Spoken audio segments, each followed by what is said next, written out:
धीरे धीरे हॉस्पिटल का बिल भी बढ़ रहा होता है और इम के डैड के पास इतने पैसे नहीं होते, इसीलिए वो अपने दोस्त को कॉल करते हैं जिसके साथ वो काम करते हैं। उसके दोस्त ने पहले भी उसकी मदद की थी और अब भी वो उसकी मदद करता है। साथ ही साथ वो उसे ये भी कहता है कि तुम ये मत समझना कि तुम छुट्टी पर हो। दरअसल वो अपने दोस्त के लिए बहुत ज्यादा कंसर्न होता है। अब वो दिन आता है जब कोर्ट में उस आदमी की पेशी है जिसने इम का रेप किया था और जब उससे कोर्ट में सवाल पूछे जाते हैं तो पूरी तरह से इनकार कर देता है। वो कहता है कि मैं कंस्ट्रक्शन साइट पर काम करता हूँ, मैंने पूरी रात काम किया, सुबह मैंने दारू पी और वापस अपने घर आकर सो गया, इसके अलावा मुझे कुछ भी नहीं पता। हालांकि उसके खिलाफ पूरे सबूत होते हैं। उसके कपड़ों पर इम का ब्लड होता है, साथ ही साथ उसके जूतों पर उस जगह की मिट्टी भी होती है जहां पर ये पूरा हादसा हुआ था। वो अपराधी ये बोल देता है कि मेरे जूते चोरी हो गए थे और एक दिन पहले जब पुलिस ने मुझे अरेस्ट किया तो अपना भी मेरे घर के बाहर आ गए। दरअसल उसके कहने का मतलब ये होता है कि पुलिस उसे फंसा रही है। यहाँ पर इम के डैड का वो दोस्त भी होता है जो उसकी मदद करता है। वो जूता उठाकर उसे मारता और उसे कहता है क्या तुम अपने आप को इंसान कहते हो। पुलिस वाले उसे पकड़कर बाहर ले जाते हैं और अब इम के डैड वापस हॉस्पिटल में आते हैं और वो देखते हैं कि इम के कमरे में कुछ लोग हैं जो कार्टून की ड्रेसेस पहनकर उसे एंटरटेन कर रहे हैं और इम भी इससे बहुत खुश होती है। दरअसल ये उसकी वाइफ की दोस्त और यहाँ की नर्स होती है। ये सब कुछ उस साइकेट्रिस्ट ने करने को कहा था जो यहाँ पर इम की गवाही लेने के लिए आई थी। उसकी वाइफ ने उसे दोबारा बुला लिया होता है, लेकिन कॉस्ट्यूम का खर्चा बहुत ज्यादा होता है। इम इस खर्चे को अफोर्ड नहीं कर सकता और जब वो कॉस्ट्यूम वालों को क्रेडिट कार्ड से पेमेंट करता है, वो उनसे ये भी पूछता है कि एक कॉस्ट्यूम की एक हफ्ते की कीमत कितनी है। वो उसे बताते हैं कि $350, लेकिन उसके पास इतने पैसे नहीं है। वो कहता है क्या मुझे इंस्टॉलमेंट में ये मिल सकता है। ये सुनने के बाद वो आदमी समझ जाता है कि इसके पास पैसे नहीं है। साथ ही साथ उसे उसके हालातों का अंदाजा भी है, इसीलिए वो उसे एक कॉस्ट्यूम फ्री में दे देता है।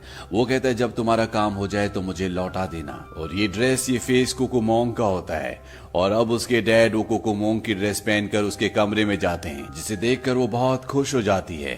साथ ही साथ वो अपने कोकोमोंग को अपने गले से भी लगा लेती है। अगली सुबह साइकाइट्रिस्ट एक बार फिर से इम से बातें करती है। ये दोनों बहुत सारी बातें करते हैं।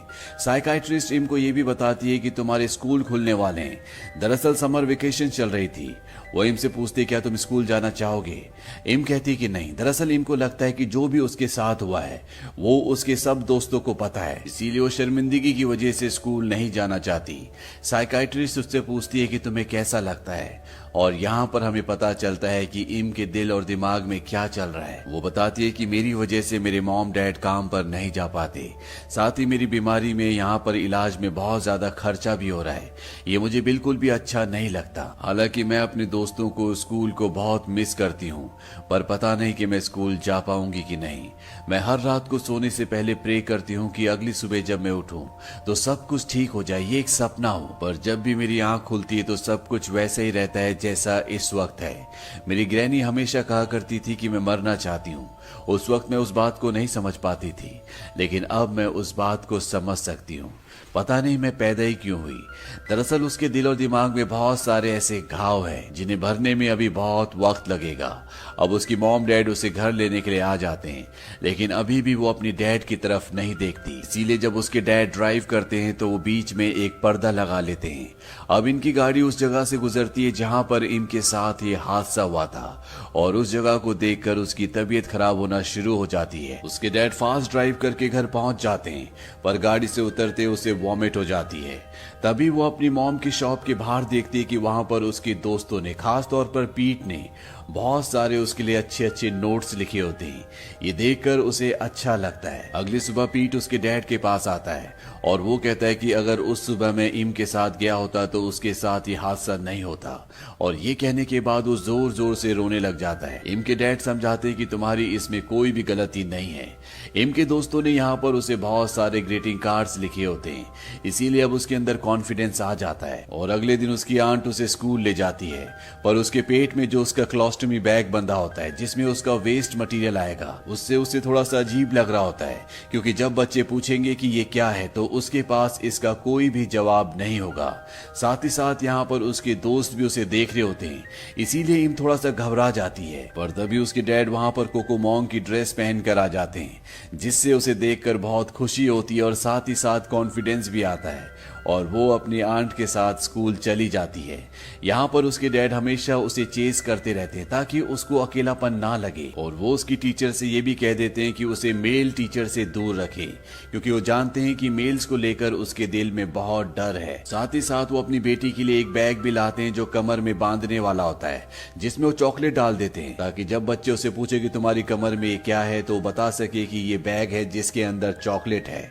उसके डैड नहीं चाहते कि उसकी बेटी को किसी भी तरह से एम्बेरसमेंट हो, और अगले दिन स्कूल में होता भी ऐसे ही है। उसके दोस्त उससे पूछते कि तुम्हारी कमर में क्या है, वो कहती है कि इस बैग के अंदर चॉकलेट है। वो उन्हें चॉकलेट खाने के लिए भी देती है, और अब पीट और वो दोनों एक साथ घर जाते हैं, और पूरे रास्ते उसके डैड दूर से उसे बार बार एंटरटेन करते रहते हैं ताकि वो उसे कॉन्फिडेंस दिला सके कि उसका दोस्त उसके साथ है। और बहुत जल्दी वो समझ जाती है कि इसके अंदर उसके डैड है। वो कोकोमोंग से बात करने की कोशिश करती है, लेकिन कोकोमोंग उससे बात नहीं करता, इसीलिए वो उसे अपनी मॉम के पास ले जाती है और कोकोमोंग से पूछती है क्या तुम्हारे अंदर मेरे डैड हैं। और जब कोकोमोंग का मास्क उतारा जाता है तो उसके अंदर उसके डैड होते हैं। दरअसल इसके अंदर रहना बहुत मुश्किल है क्योंकि इसके अंदर बहुत ज्यादा गर्मी होती है, और इम के डैड पूरी तरह से पसीने में भीगे हुए होते हैं। इम अपने डैड का पसीना पोंछती है, और उसके डैड और उसके बीच में जो दूरियां थी अब वो खत्म हो चुकी है। इसके बाद इम के डैड को बुलाया जाता है और उन्हें बताया जाता है कि इम का केस अब कमजोर पड़ रहा है, क्योंकि रेपिस्ट ने क्लेम किया है कि वो फिजिकली और मेंटली कमजोर है। साथ ही साथ जिस सुबह यह हादसा हुआ था उस सुबह वो ड्रंक था, इसीलिए उसने पिटीशन दर्ज की है, और जो गवाही हमने इम की कैमरे में रिकॉर्ड की थी वो भी अब खारिज कर दी गई है, यानी कि इम को कोर्ट में आना पड़ेगा। इम के डैड जानते हैं कि ये इम के लिए बिल्कुल भी ठीक नहीं है। वो उस आदमी का सामना कभी भी नहीं कर पाएगी जिसने उसके साथ ये सब कुछ किया। अब इम के डैड उस रेपिस्ट से मिलने के लिए जेल में जाते हैं। वो कहते हैं कि अगर मैंने सब कुछ किया हो तो मुझे जिंदा रहने का कोई हक नहीं है। कोई इंसान ऐसा नहीं करता, एक सुअर ही ऐसा काम कर सकता है। पर अगले पल वो समझौते की बात भी करता है। वो कहता है कि अभी मेरे पास पैसे नहीं है, लेकिन बहुत जल्दी मैं पैसे कमा लूंगा, और तुम जितना बोलोगे मैं उतना पैसा तुम्हें दे दूंगा। इम के डैड समझ जाते हैं कि ये झूठ बोल रहा है, इसको सब कुछ याद है, और अब वो रेपिस्ट इम के डैड को धमकी देता है। वो कहता है कि अगर तुमने समझौता नहीं किया तो मैं बहुत जल्दी जेल से निकल जाऊंगा, और जो मैंने एक बार किया वो दोबारा भी कर सकता हूँ। इससे इम के डैड को गुस्सा आ जाता है और चेयर से वो गिलास पर मारना शुरू कर देते हैं। अब वो दिन आता है जब एक बार फिर से कोर्ट में इसी रेपिस्ट की पेशी है। यहाँ पर इम को भी बुलाया जाता है।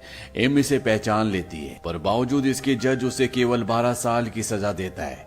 इससे कोर्ट में बैठा हुआ हर इंसान पूरी तरह से भड़क जाता है, और अब इम के डैड उसे मारने के लिए आगे बढ़ते हैं। दरअसल इम के डैड ने एक रात पहले ये डिसाइड कर लिया था कि अगर जज ने उसे कम सजा सुनाई तो उसे मार देंगे।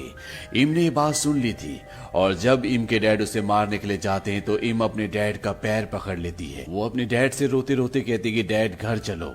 उसके डैड उसके कहने पर रुक जाते और अपनी बेटी को गले से लगा लेते। अब कुछ वक्त बीतता है और दिखाया जाता है कि इम की मॉम की डिलीवरी हो चुकी है। इम का एक भाई हुआ है। इम के डैड कहते हैं कि मैंने इम का नाम रखा था, और अब इम अपने भाई का नाम रखेगी। यहाँ पर उसका दोस्त पीट भी होता है, और पीट और इम उसी तरह से मजाक करते हैं जैसे पहले क्या करते थे। यहाँ पर सब कुछ नॉर्मल दिखता है, पर शायद कि ये सच होता। इम कई बार स्कूल खत्म होने से पहले निकल जाती है।